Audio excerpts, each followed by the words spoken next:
ఎడారిలో సెలయేర్లు మార్చి 9. నీవు క్రిందికి చూచెదవు. పరమగీతము 4:8. కృంగదీసే బరువులు క్రైస్తవుడికి రెక్కలనిస్తాయి. ఇది విడ్డూరమైన మాటగా అనిపించవచ్చును, కానీ ఇది ధన్యకరమైన సత్యం. దావీదు కష్ట సమయంలో ఆక్రోశించాడు. ఆహా, గువ్వవలే నాకు రెక్కలున్న ఎడల నేను ఎగిరిపోయి నెమ్మదిగా ఉందునే అని. కానీ ఈ ధ్యానాన్ని అతడు ముగించక ముందే ఈ కోరిక అసాధ్యమైనదేమీ కాదని గ్రహించినట్టున్నాడు. నీ భారము యెహోవా మీద మోపుము, ఆయనే నిన్ను ఆదుకొనును అంటున్నాడు. భారము అనే మాటకి ఒక బైబిల్లో యెహోవా నీకు ఇచ్చినది అనే అర్థం కనిపిస్తుంది. పరిశుద్ధుల భారాలు దేవుడిచ్చినవే.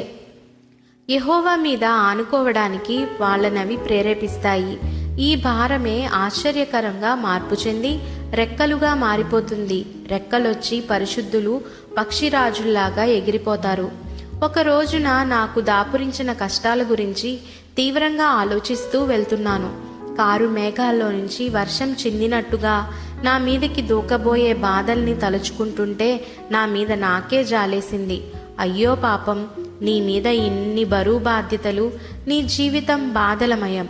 ఈ భారం నిన్నెప్పుడో నేలకి అణిచివేయగలదు అని నాలో నా గురించి గొప్ప సానుభూతి రేగింది. సూర్యుడు మలమలా మార్చేస్తున్నాడు. వేగంగా వెళ్తున్న కారులో రేపే దుమ్ము, చేసే శబ్దం అసలే అల్లకల్లోలంగా ఉన్న నా మనసుని మరింత చిరాకు పెట్టాయి. మనసంతా అలసటగా అశాంతిగా ఉంది. అవును, ఈ భారం నన్నెప్పుడో ఒకప్పుడు మింగేస్తుంది. నాలాంటి బలహీనుడికి ఇంత పెద్ద పెద్ద బరువులుండడం అన్యాయం అనుకుంటూ నా చింతలో మునిగి తేలుతూ ఉండగా ఎక్కడ్నుంచో ఒక మెల్లని స్వరం స్పష్టంగా నాతో అంది, ఈ బరువు నిన్ను లేవనెత్తుతుందే గాని అణగద్రొక్కదు అని. వెంటనే నా పొరపాటు నాకు అర్థమైంది. నా స్థానం ఈ భారానికి క్రింద కాదు, దానిపైనే. నేను దాన్ని మొయ్యడం దేవుని ఉద్దేశం కాదు, అదే నన్ను మొయ్యాలి. ఆయన సంకల్పిస్తూ ఉన్నప్పుడే నా శక్తి సామర్థ్యాలు ఆయనకి తెలుసు. చిన్న మొలక పెరగాలంటే నీరు, వెలుతురు అవసరం. తన పిల్లలకి కూడా తన కృప, శక్తి అవసరమని ఆయనకి తెలుసు. ఆ మొలకని తానే అక్కడ నాటాడు.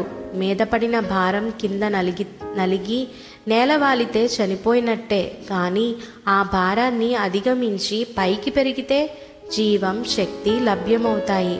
మన భారాలే మన రెక్కలు. వాటితో మనం కృపా లోకాల అంచులకి ఎగిరిపోతాం. అవి లేకపోతే శైశవ దశలోని విశ్వాసంతోనే ప్రాకులాడుతూ తడుములాడుతూ ఉంటాము. పరలోకపు విధానాలు ఎంత విచిత్రమైనవి. మనల్ని అణగద్రొక్కడానికి వచ్చినాయనుకున్న భారాలు మనల్ని లేవనెత్తడానికట.